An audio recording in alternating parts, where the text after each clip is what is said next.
हमारे देश की जो आबादी है लगभग 135 करोड़ के आसपास है। अगर हम इस आबादी की बात करें, एक सर्वे की बात करें, तो इस आबादी के 50 करोड़ लोगों ने कभी जिंदगी में एक साथ 1 लाख रुपए नहीं देखे हैं। बाकी के 50 करोड़ लोगों ने अपनी जिंदगी में एक साथ 20,000 रुपए नहीं देखे हैं। यही हमारे देश की सच्चाई है और ये सच है, इसको स्वीकार कर लेना चाहिए।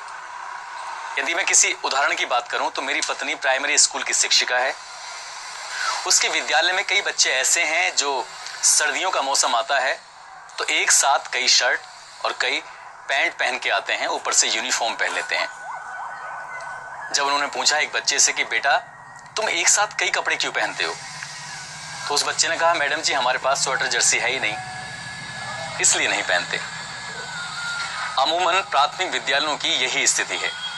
अमूमन गांव के कुछ गरीब लोगों की यही स्थिति है।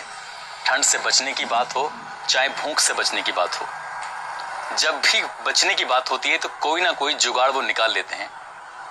देश की 25 करोड़ जनता हर दिन भूखे पेट सो जाती है सिर्फ गरीबी के चलते, और आज की कहानी भी गरीबी से ही जुड़ी हुई है। आदाब, नमस्कार, सत श्री अकाल। मैं उस्मान सैफी। आज की जो सच्ची घटना मैं आपको सुनाने जा रहा हूं, ये सच्ची घटना है उत्तर प्रदेश के जिला फिरोजाबाद की। फिरोजाबाद का एक ब्लॉक है नारखी, और 11 दिसंबर की दोपहर इस नारखी विकास खंड कार्यालय परिसर में शादी समारोह का आयोजन किया जा रहा था। इस इलाके के बड़े बड़े अधिकारी, विधायक, ब्लॉक प्रमुख, एसडीएम, एसएचओ, तमाम तरह के लोग थे और 51 जोड़े, सभी धर्मों के, हिंदू भी, मुस्लिम भी, सिख भी, ईसाई भी। कहने को वहां पर भारतीय संस्कृति दिख रही थी, मगर इस 51 जोड़े में एक जोड़ा ऐसा था जो सिर्फ वक्त के खत्म होने का इंतजार कर रहा था। कौन नहीं चाहेगा जब उसकी शादी होगी तो बड़े सारे सपने देखता है इंसान, मगर एक जोड़ा ऐसा था जो खामोशी के साथ सिर्फ वक्त को गुजरने का इंतजार कर रहा था। शादी हो जाती है और जैसे ही शादी होती है तो बड़े बड़े ऑफिसर, विधायक, नेता ये हर जोड़े के साथ एक फोटोग्राफ्स खिंचवाते हैं। और आज का एक जमाना है सोशल मीडिया का, सब लोग फोटो खिंचवा रहे थे और सोशल मीडिया पर अपलोड कर रहे थे साथ साथ। ये जोड़ा अभी तक घर नहीं पहुंचा था, उससे पहले ही इसका फोटो घर पहुंच जाता है। और जैसे ही फोटो घर पहुंचता है तो सब लोग हैरान रह जाते हैं कि आखिरकार ऐसे कैसे हो सकता है, क्या कोई इस हद तक भी गिर सकता है।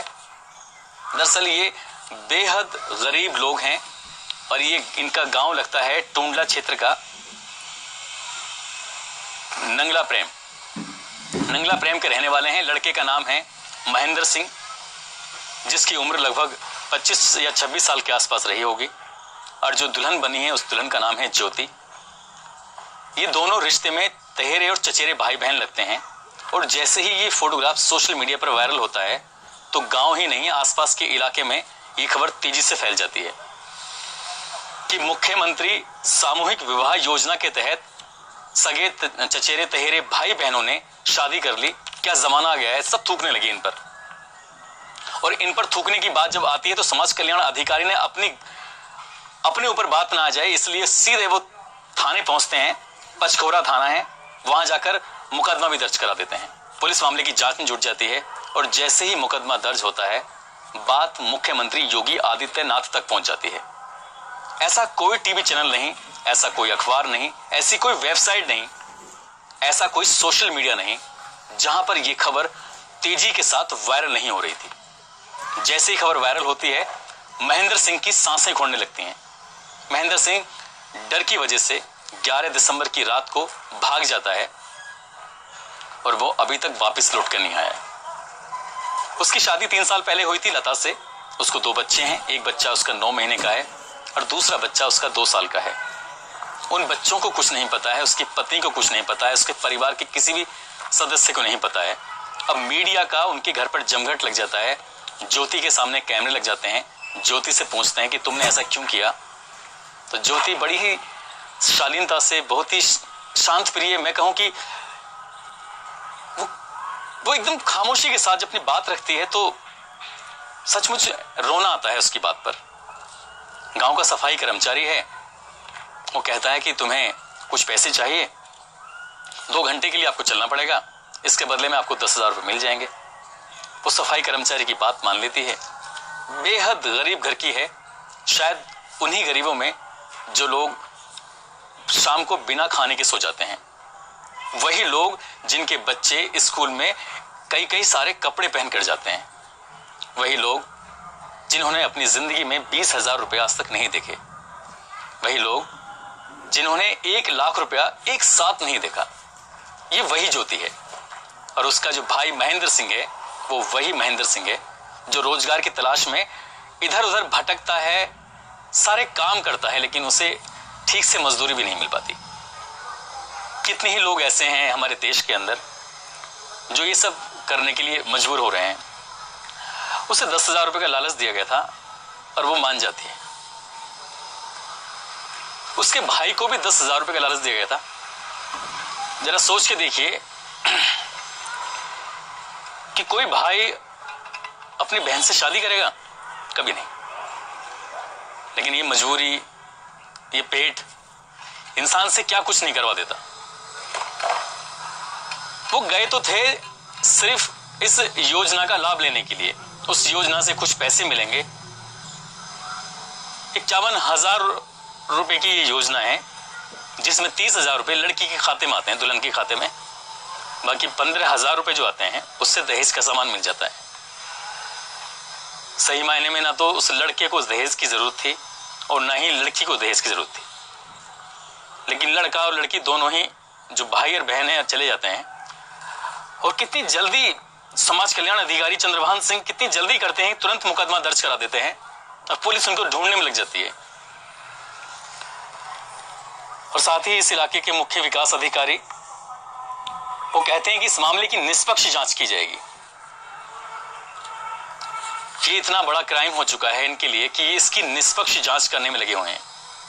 जबकि आप उत्तर प्रदेश चुनाव में आप देख सकते हैं कि प्रियंका गांधी ने बड़े बड़े होर्डिंगों में लगवाया है कि हम महिलाओं के लिए फ्री बस में की सेवा देंगे। अरविंद केजरीवाल की पार्टी कहती है कि हम मुफ्त में बिजली देंगे। भाजपा के लोग कहते हैं कि हम आपको ये देंगे, सपा वाले कहते हैं हम आपको ये देंगे, लेकिन कोई आदमी ये नहीं कहता है कि हम आपको रोजगार देंगे, हम आपकी गरीबी मिटाएंगे। सब फ्री में बांटने की कोशिश कर रहे हैं और उस फ्री की योजना का सब बंदर बांट भी कर देते हैं। आपकी जानकारी के लिए बता दूं कि इस योजना का लाभ, सामूहिक विवाह योजना का लाभ लेने के लिए जब आवेदन किया जाता है तो उसके अंदर लड़की का फोटोग्राफ्स, लड़के का फोटोग्राफ्स, लड़की का बैंक आईडी यानी कि बैंक का नंबर, खाता संख्या, आधार कार्ड, ये सब होने के बाद परिवार की सहमति भी होती है। और परिवार की सहमति के बाद ग्राम पंचायत अधिकारी और ग्राम प्रधान मिलकर इस पे मोहर लगाते हैं, सत्यापन करते हैं कि हाँ ये योग्य हैं इस विवाह के लिए। वो बीपीएल धारक होने चाहिए या अंत्योदय कार्ड के धारक होने चाहिए। इतने सारे लोग जांच करते हैं, आखिरकार ये लोग मंडप तक पहुंच कैसे गए? क्या सारा कसूर उस महेंद्र सिंह का है या सारा कसूर उस ज्योति का है? अगर कसूर है तो उनका है, जिन्होंने जांच की है, जिन्होंने सत्यापन किया है, उनके खिलाफ भी तो मुकदमा दर्ज होना चाहिए था। लेकिन बहन भाई को कुछ इस तरह से प्रेजेंट किया जा रहा है, इस तरह से समाज के सामने रखा जा रहा है जैसे उन्होंने बहुत बड़ा क्राइम कर दिया है। उन्हें वाकई पैसों की जरूरत थी, इसलिए उन्होंने ये सब किया। जब मीडिया के सामने आते हैं तो वो लड़की रोते हुए कहती है हमें तो सिर्फ पैसे का लालच दिया गया था।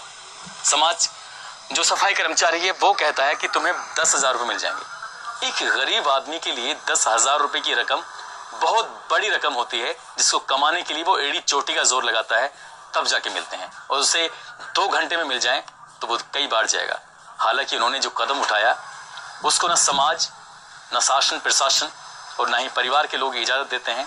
उन्होंने एक क्राइम किया है, उन्हें इस बात की सजा मिलनी ही चाहिए, मगर सजा उनको भी मिलनी चाहिए जो आपको फ्री का लालच देकर, फ्री की बात के, कभी बिजली के नाम पर, कभी आपको सवारियों के नाम पर, कभी कुछ तमाम तरह के लालच देते हैं, कभी वोट के नाम पर आपको शराब पिलाते हैं, उनको भी सजा मिलनी चाहिए। हम में सब नंगे हैं, लेकिन उनको कोई सजा नहीं देता जो बड़े लोग हैं, जो 35 करोड़ की आबादी है, जो संपन्न लोग कहे जाते हैं, उनको कोई सजा नहीं मिलती। सजा मिलती है तो 100 करोड़ भारतीयों को मिलती है, हमेशा से।